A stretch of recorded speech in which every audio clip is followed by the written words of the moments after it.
General William Barr used to describe his deranged claim that he had won the 2020 presidential election when Joe Biden beat him by more than 7 million votes, 306 to 232 in the Electoral College. That was the word that Attorney General Barr, even one of his greatest defenders, used to describe his delusional claims about how there was election fraud and election irregularities.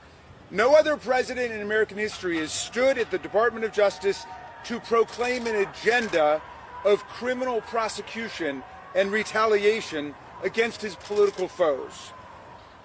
This thoroughly partisan and delusional diatribe was a staggering violation of the traditional boundary between independent criminal law enforcement and presidential political power. The speak we just witnessed is a desecration of the essential values of the storied department in every way. It's an insult to the thousands of professional lawyers who go to work at the Department of Justice every day to enforce the rule of law, not the personal vendettas and partisan games of a politician. President Grant and Congress created the Department of Justice in 1870, 5 years after the Civil War, in the throes of Reconstruction. It was an exercise of Congress's powers under Section 5 of the 14th Amendment, which had just been added to the Constitution 2 years before. The purpose of the department was to protect the newly freed African American population in the South against escalating violence by the Ku Klux Klan and unrepentant secessionists.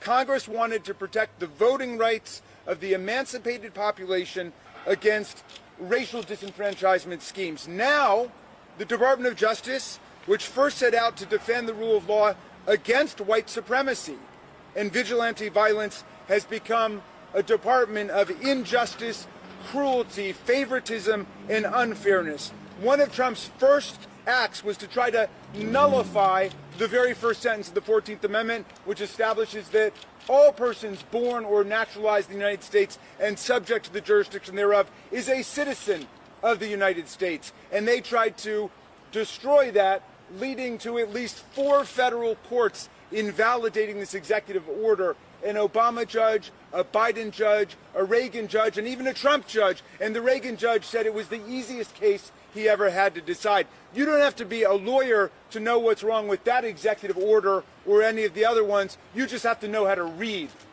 And that judge was very clear about it. Now, until now, the basic concept of the rule of law in our history has been the idea that no one is above the law.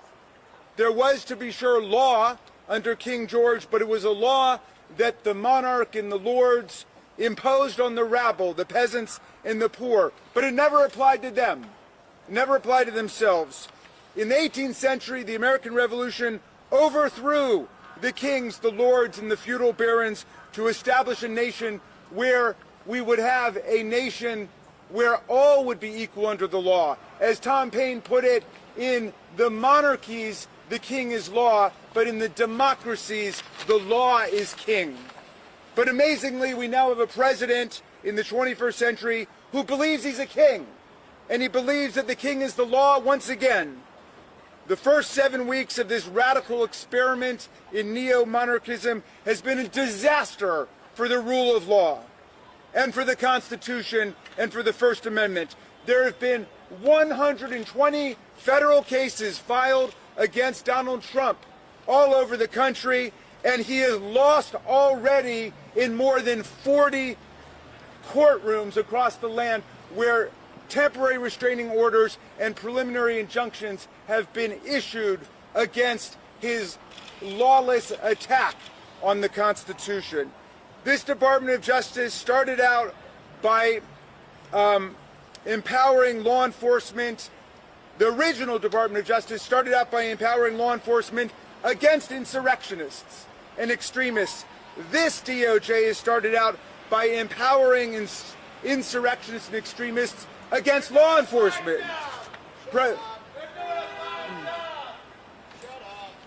President pardon, I'm sure you think so, because President Trump pardoned more than 1,500 insurrectionists. God bless America! All right. President Trump pardoned more than 1,500 insurrectionists, hundreds of whom were extremists who violently assaulted our police officers with stun guns, chemical spray, batons, broken furniture, fire extinguishers, and Trump flags. This Department of Injustice has gone even further. And maybe he's got a pardon. That's why he's so excited today. I don't know. But this Department of Injustice has worked aggressively to get courts to dismiss unrelated criminal charges against pardoned January 6 convicts. There are people who were pardoned on January 6 who have had cocaine charges,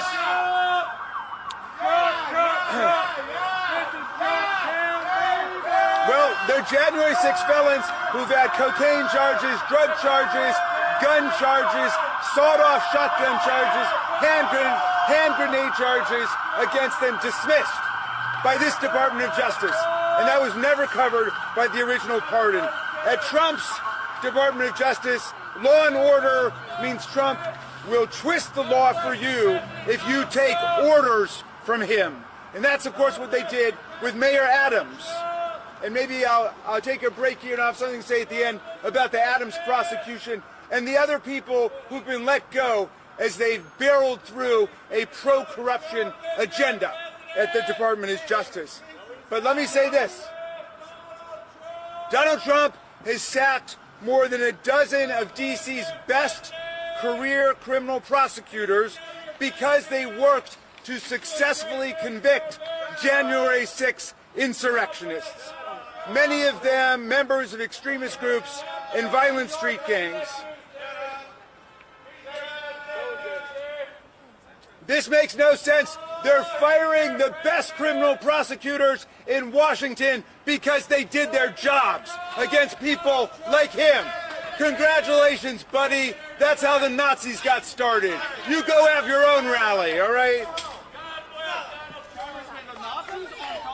All right. Now, I would now like to go to our originally scheduled program, if this gentleman would allow us to. I'm introducing Sean Brennan. I'm introducing Sean Brennan, who's a former assistant United States attorney, a prosecutor in the U.S. Attorney's Office in the Capitol Siege section, who was fired by that man's hero, Donald Trump, because he prosecuted January 6th insurrections. Please welcome Sean Brennan. We'll take questions after, and I'll call on people. You go interview that guy, all right? I want to hear from Sean Brennan. Yes.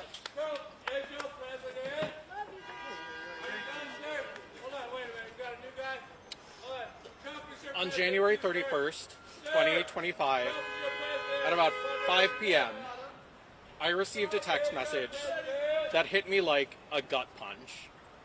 I had just completed 3 weeks of training, intensive training alongside over a dozen of my colleagues, to begin working as a prosecutor, prosecuting local violent crime, and specifically in my case, domestic violence. That evening, the AUSA, whose caseload I was set to take over that very next Monday, texted me to introduce me to a victim of domestic violence here in the district. They said, "This is Sean. He's going to be the one who will help you with your case." And I was devastated because by that point, I knew I would not be able to help this victim of domestic violence secure justice.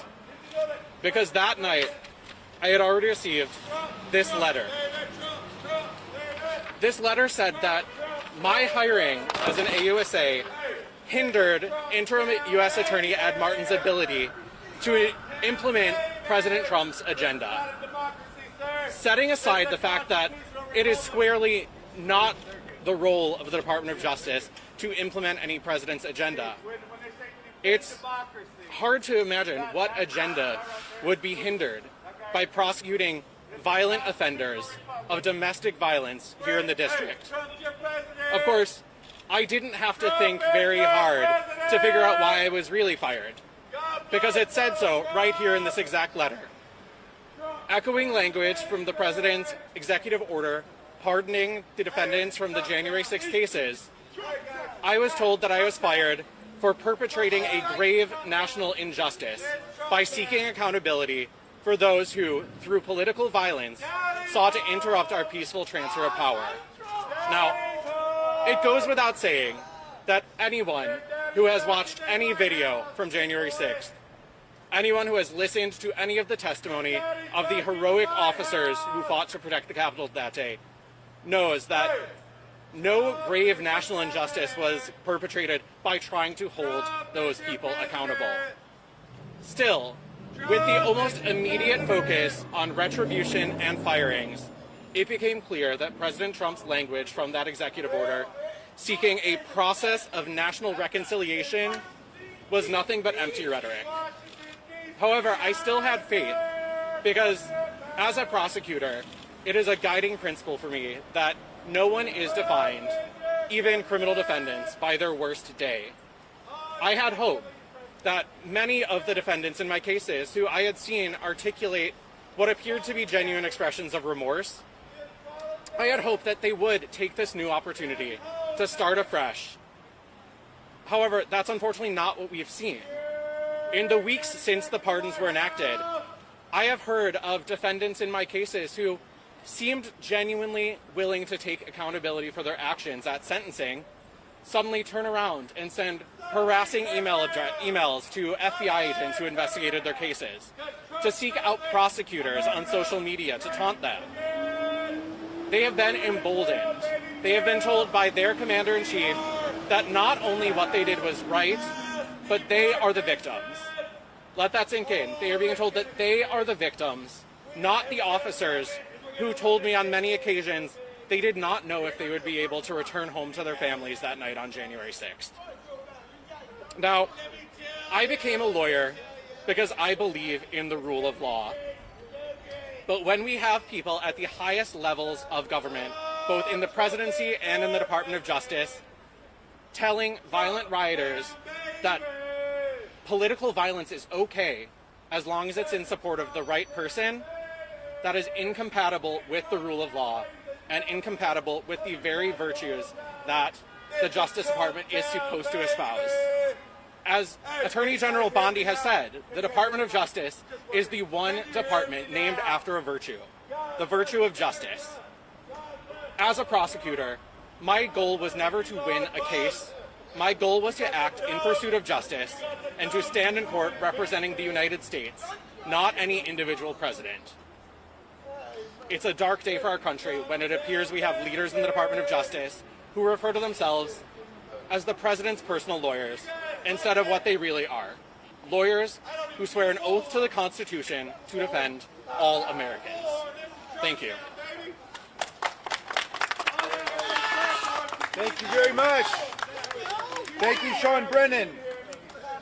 I'd like to now introduce Brandon Yarrow, the former Assistant Chief Immigration Judge for the Executive Office for Immigration Review, United States Air Force veteran from Texas. Please welcome Mr. Yarrow. Thank you all very much. Mr. Raskin, thank you for having us here and giving us this platform to share our stories, our experiences that we've had over the last few weeks.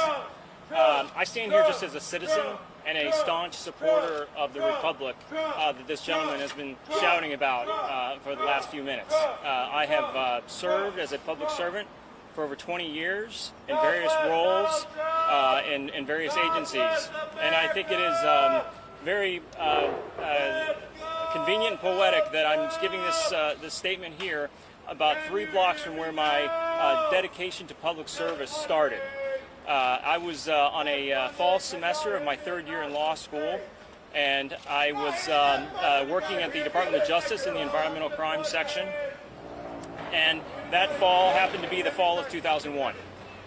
So my office was 3 blocks, again, right down the street. During September 11th of 2001, we had to experience that as staff members with the Department of Justice.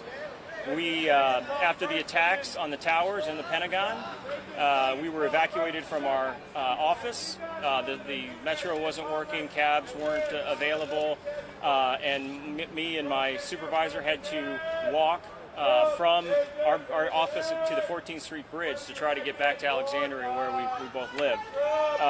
They wouldn't let us cross the bridge. There's police officers there that wouldn't let us walk on foot across the bridge, and so people were literally driving up and picking up people to various towns in Alexandria and Annandale and things like that. And that experience then shaped, again, the next 20 years of my life, which has been dedicated to public service. After my second year in law school, I was accepted into the Air Force Judge Advocate Corps, and knew that after that, our nation would be preparing for war. I entered in 2003, in April of 2003, I entered the Air Force as a military JAG, Judge Advocate General, as an attorney.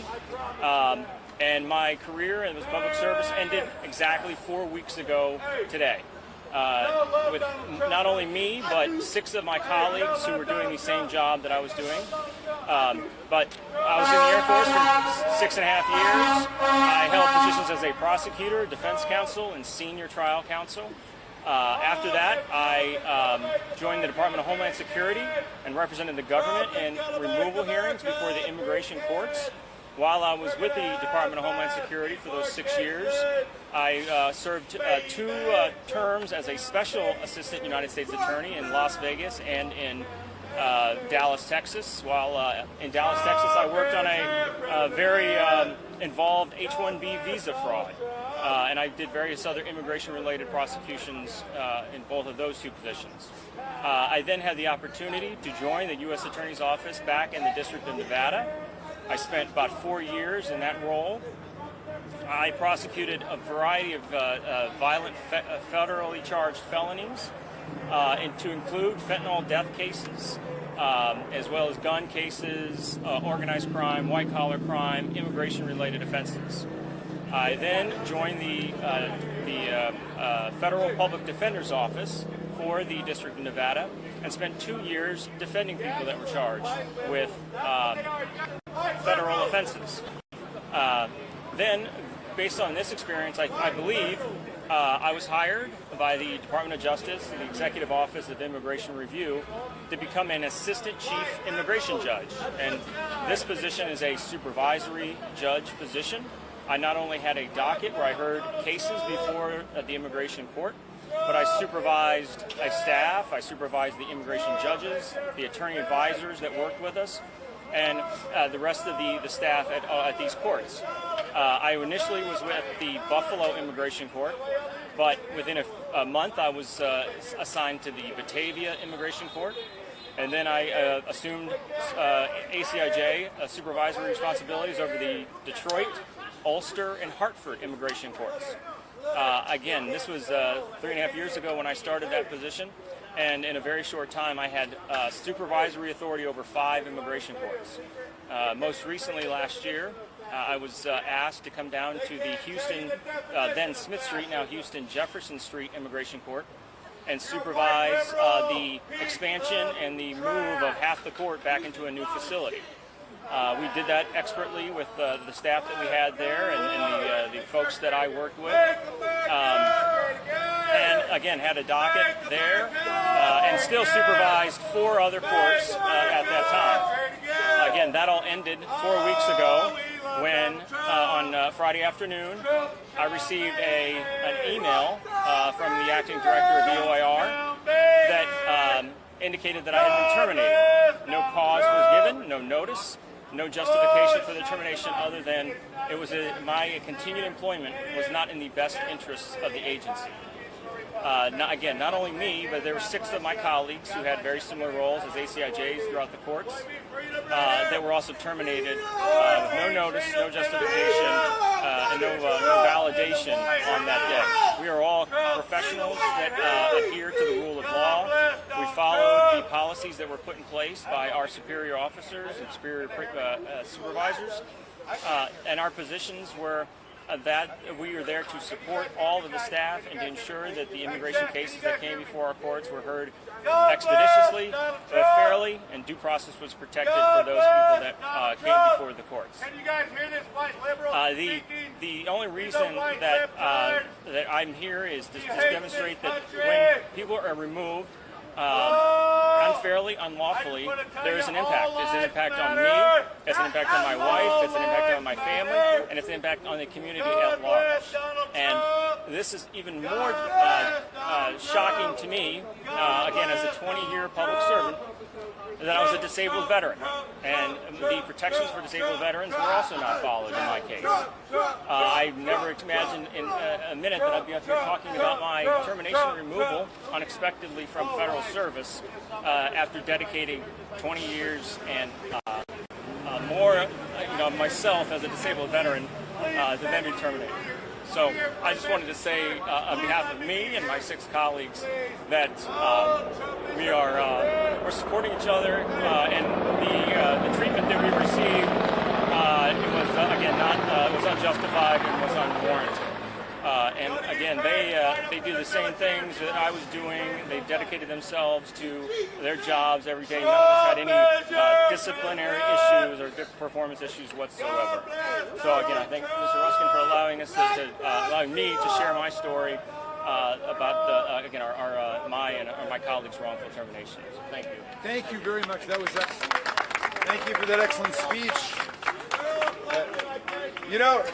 That's the worst tirade I've heard since Donald Trump's speech. Okay.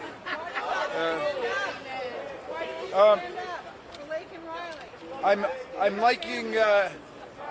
I'm calling up now Brendan Ballou, the former Assistant U.S. Attorney for the U.S. Attorney's Office for D.C., the Capitol Siege Section, and former Special Counsel for Private Equity in the Department of Justice's Antitrust Division, a real DOJ lawyer, Brendan Ballou.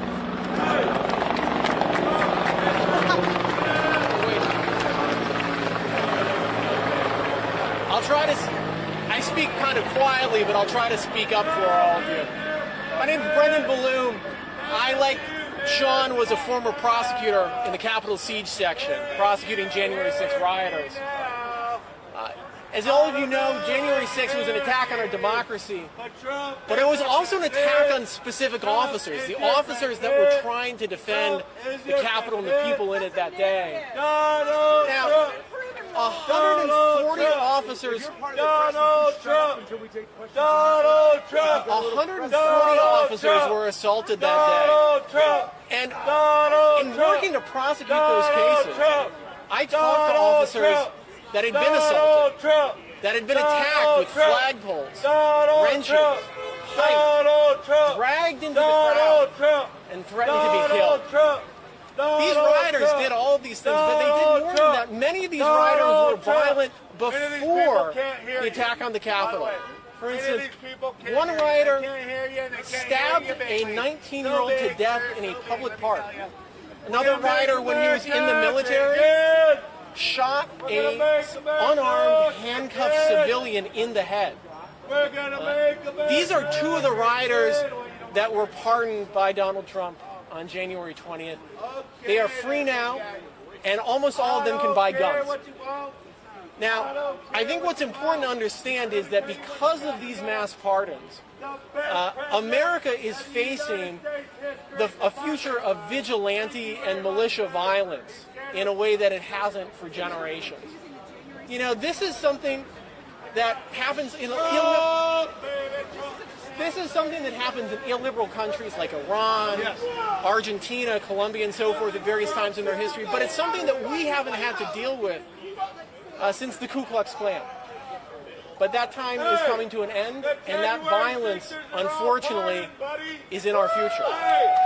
Now, this administration has been perfectly happy to talk about the pardons that they've issued, but they've been less willing to talk about some of the things that are happening in this building right now. Things like the fact that they have disbanded the public integrity section that prosecutes corrupt politicians, that they've ended prosecutions under the Foreign Corrupt Practices Act, which prohibits foreign bribery, that they are dismantling the criminal section of the antitrust division that goes after price-fixing conspiracies, like price fixings in the egg industry, for instance. This administration hasn't been willing to talk about those things because if they were made public, they would be enormously unpopular. And so I want to say thank you all for coming out, given the weather, given the commotion, because I want to say what you're doing is really important. The more attention that is paid to the fact that the infrastructure for going after rich criminals is being dismantled, the more attention that we can pay to that basic fact, the less popular it will be, and the less likely it will be that it happens. So thank you to the journalists that are covering these stories. Thank you to the activists that are working on these. Thank you to the citizens that are following this and that are paying attention. Thank you. Thank you, Brendan. All right, let's see who really has respect for law enforcement, because I'm about to bring up a great police officer who defended the democracy, who defended the Congress, who defended the Capitol on January 6th. Ladies and gentlemen, please welcome Officer Harry Dunn.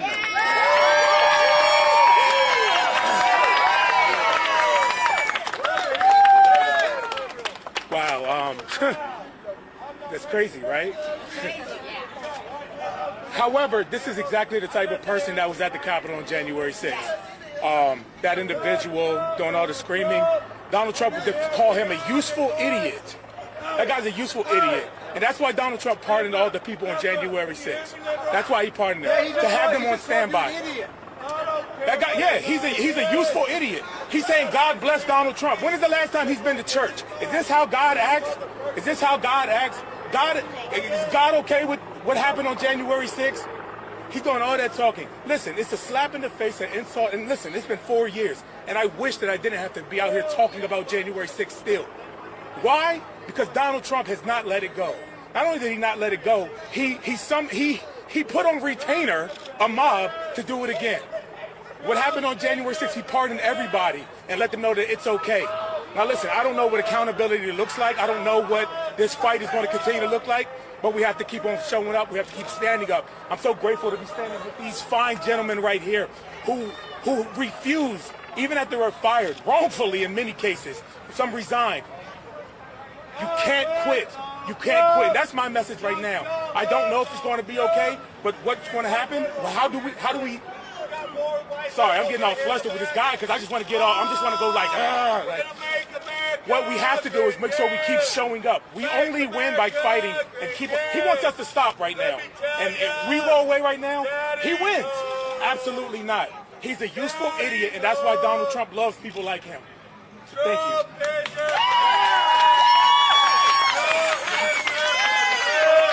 Thank you, Officer John. I just want to underscore one thing that he said. The new U.S. attorney that they appointed in Washington, D.C. sacked more than a dozen prosecutors just because they prosecuted January 6th insurrectionists. Then they asked for a roundup of all the FBI agents, thousands of FBI agents who worked on the most massive criminal case in American history. All right, do we have a couple of questions? Will you show some respect for the blue?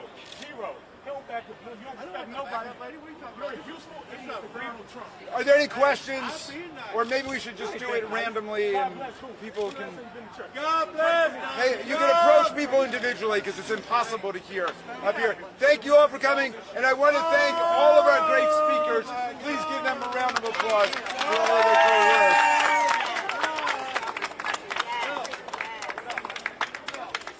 Yeah. Okay. Yes? Well, you're a disgrace to your entire family, okay? God bless Donald Trump! God bless Donald Trump! One by one questions, if anybody wants to. God bless Donald Trump! God bless Donald Trump! Trump is your president! Trump is your president! Trump is your president! Trump is your president! Trump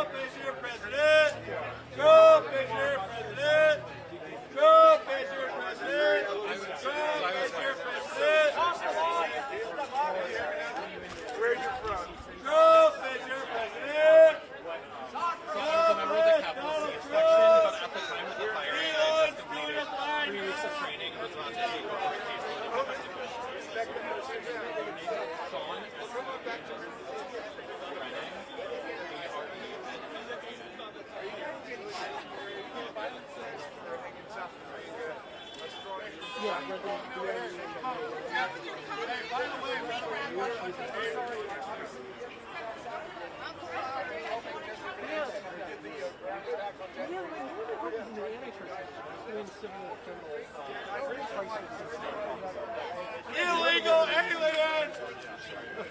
We're gonna have mass deportation! Mass deportation!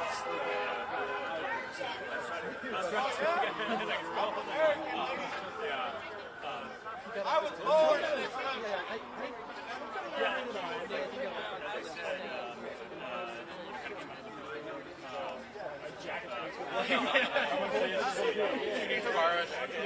I'm from Chicago.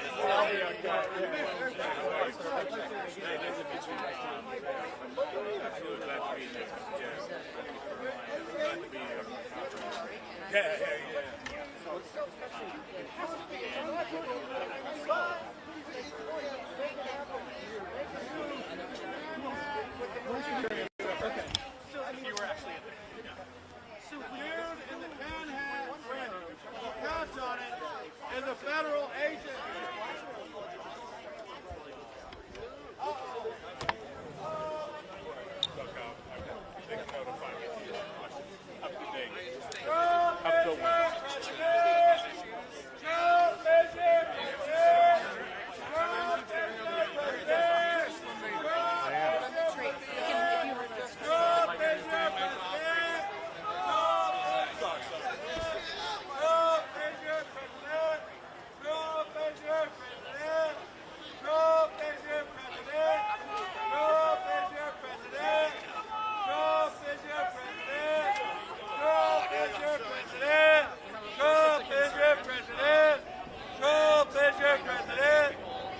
God bless Donald Trump! God bless Donald Trump! White liberal! This guy's a white liberal! White liberal!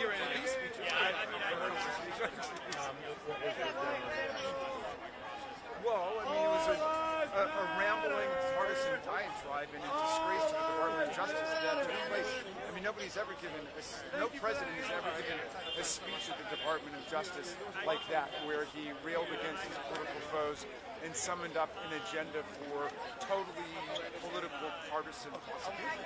So I think that it was a major rupture in the history of the Department of Justice. I mean, it was filled, of course, with lies and fantasies. I mean, he talked about how he had the greatest popular vote victory ever. In fact, of people who've won since 1968, he had the second lowest. And of course, he doesn't concede the 2020 election where Biden beat him by 7 million votes. He won by 2.1 million votes. USAID, did they get exposed? Did they get exposed, sir? Oh, God bless Donald Trump! God bless Donald Trump! God bless Donald Trump! God bless Donald Trump! God bless Donald Trump! God bless Donald Trump! God bless Donald Trump! God bless Donald Trump! God bless Donald Trump! Hey, look at this guy for dandruff. You got dandruff all over his Desperation. You need to get some culture in the history of the Department of Justice. But, what he's concealing is the fact that they've done everything in their power to dismantle criminal law enforcement. God bless Donald Trump! A dozen Trump Town, baby! You're a white liberal! You're a white liberal! So, White liberals! White liberal Democrat! They asked for a roundup of FBI White agents liberal who worked on this Democrat! case. Those people were doing White their job. liberal Democrat! And he called the insurrectionists today political prisoners. Like, Alexander Solzhenitsyn or Nelson Mandela. Come this way. Come this way, little fellas. Come on. Come on. Come on. Let's go this way. Smashing up the Capitol and attacking our police officers. Let's So while he laid out all these Trump! grievances that he had, one after another, after another, after another, yeah, there were also a couple moments where he said things like, "I'm not going to do it, you're going to do it." And at the very end of the speech, he said something about, "I probably won't ever come back here." what did you take from that? Do you think he sort of feels he's got the spinning top in motion over here, and that his henchmen will carry out what he has directed? I mean, he praised his political appointments to the Department of Justice, not for his fine job. A fine job. Let me tell you. Okay, let me tell you. We're going to make America great again. Okay, we're going to make it great. Give me this guy's name, guys. I've got his agenda of I have facial recognition. Don't worry. Congressman, give me his name. Give me his name. Sorry, what outlet? Let's go, Donald Trump. What outlet? Trump. Just like Trump. We're gonna make America great again. We're gonna make America great again. Oh my gosh! Stop the fascist! Stop the fascist! How are you?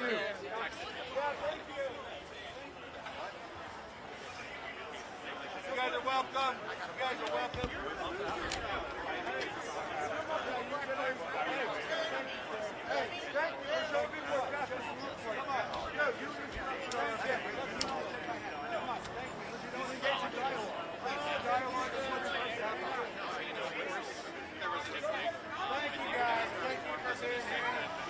I'll give you an interview anytime you'd like. Okay, thank you. Thank you very much for being here, ladies and gentlemen.